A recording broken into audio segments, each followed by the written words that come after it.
Olá, eu sou a Gabriela de Matos César e estarei apresentando a respeito da análise preditiva com redes neurais artificiais para a predição de ganhos. Esse trabalho foi desenvolvido em conjunto com Silvio Vidal de Miranda Júnior, o Dr. Marcos Antônio de Souza, o Dr. Antônio Marcos de Melo Medeiros e o Dr. Bruno Quirino de Oliveira. O trabalho aborda redes neurais artificiais, commodities, aprendizado profundo e séries temporais. Esses tópicos serão discriminados ao longo da apresentação. Em aspectos gerais, o trabalho desenvolvido visa a criação de uma rede neural artificial para a predição do preço de commodities. Pretende-se que essa aplicação seja atualizada e consiga prever com um erro quadrático médio menor que 5. Primeiramente, o fato de ter se escolhido commodities agrícolas é devido à força que o Brasil tem em relação à produção e exportação desses produtos. Visando esse grande mercado interno, foi pensado em criar um produto que pudesse prever o preço de 3 commodities produzidos em grande volume no Brasil, que são o arroz, o milho e a soja. Foi feito um estudo sobre o tipo de inteligência artificial que deveria ser desenvolvida, e optamos por uma rede neural artificial, cujo funcionamento se baseia nos neurônios biológicos. Com base nas RNAs, foram criadas as redes neurais recorrentes, que são modelos adaptativos que mudam durante o processo. Isso acontece pois a informação é reinserida no processo. Assim, a aplicação se autoajusta com o tempo. Fazendo os estudos para a criação e aplicação, foi escolhida uma arquitetura de rede neural recorrente, a LSTM. O termo LSTM vem do inglês e significa memória de curto prazo longa. Com a LSTM, configuramos uma célula de memória que aprende a guardar, manter e descartar informações de acordo com sua relevância para o processo. De forma simplificada, a rede neural recorrente LSTM funciona como várias redes recorrentes em série. As LSTM fazem previsão do valor com base em uma série temporal, do valor da venda ou da commodity. Para maior desempenho da rede, cada base necessita de uma grande gama de dados e contempla dados diários a partir de 2005 sobre o preço de cada uma das commodities. Esses dados foram obtidos do Centro de Estudos Avançados em Economia Aplicada,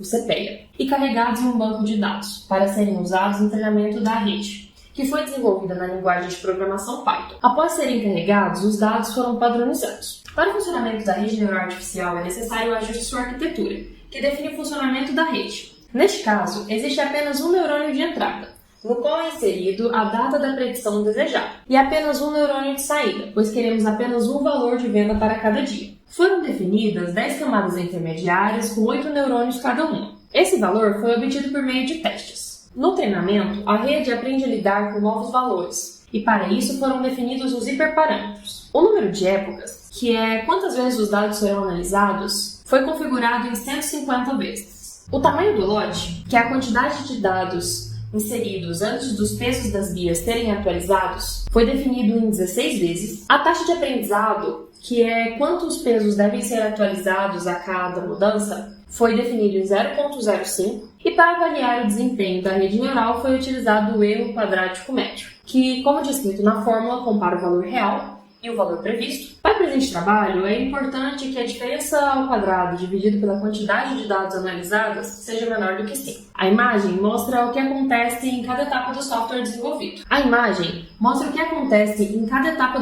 desenvolvido.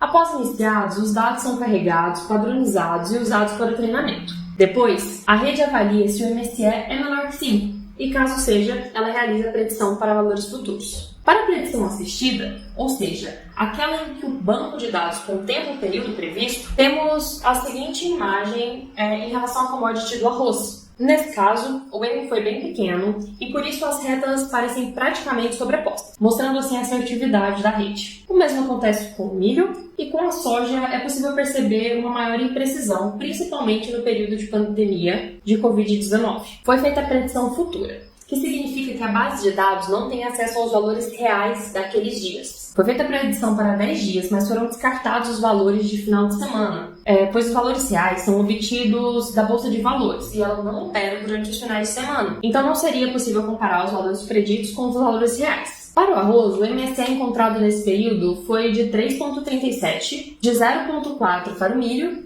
e de 0,5 para a soja. É possível perceber que a rede teve uma acurácia satisfatória. No entanto, para momentos mais distantes, há uma diminuição da acurácia, o que se deve a uma limitação da própria arquitetura LSTM, mas também a variações muito bruscas no período da pandemia de Covid-19 e a escassez de dados pós-pandemia. Com o intuito de aprimorar as predições futuras, uma possível abordagem seria avaliar a relevância de se incluir outras variáveis no processo de tomada de decisão. Essas são as nossas referências e muito obrigada pela atenção.